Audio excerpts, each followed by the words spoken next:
ఉత్తరప్రదేశ్లో అధికార యుద్ధం కొనసాగుతోంది. అంతా కలిసే ఉన్నామని అందరూ చెప్తున్నా ఆధిపత్యం కోసం అందరూ పాకులాడుతున్నారు.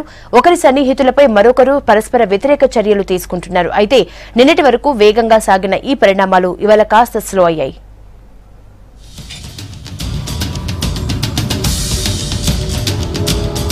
సమాజ్వాదీ రాజకీయాలు రోజుకో మలుపు తిరుగుతున్నాయి. ఒకరి కింద మరొకరు గోతులు తీసుకుంటున్నా పైకి మాత్రం అంతా కలిసే ఉన్నామంటూ కలరింగిస్తోంది ములాయం పరివార్.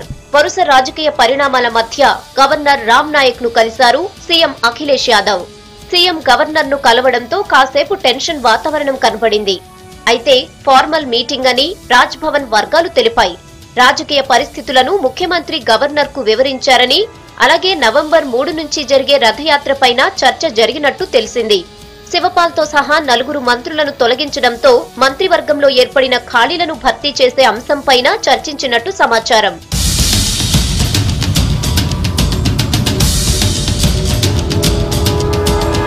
అంతకు ముందు ఉదయం అఖిలేష్ సన్నిహితుడైన మంత్రి తేజ్ నారాయణ్ పాండే అలియాస్ పవన్ పాండేను పార్టీ నుంచి సస్పెండ్ చేశారు సమాజ్వాదీ యూపీ శాఖ అధ్యక్షుడు శివపాల్ యాదవ్.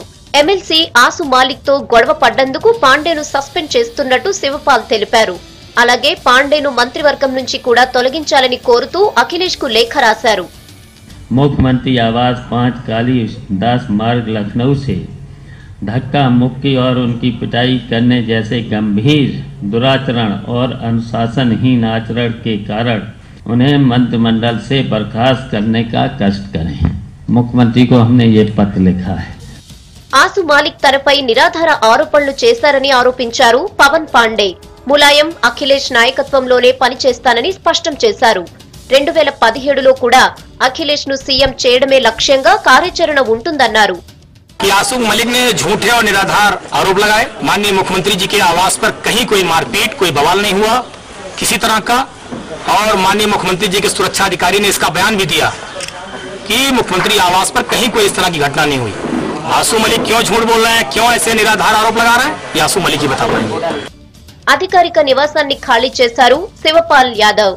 4 రోజుల కిందట తనను మంత్రివర్గం నుంచి తొలగించడంతో ఇవాళ తానుంటున్న అధికారిక నివాసం ఖాళీ చేసి సొంతింటికి వెళ్లారు శివపాల్. తమ కుటుంబం అంతా ఒక్కటిగానే ఉందన్న శివపాల్ పార్టీలోనూ కుటుంబంలోనూ ఎలాంటి వివాదాలు లేవని స్పష్టం చేశారు.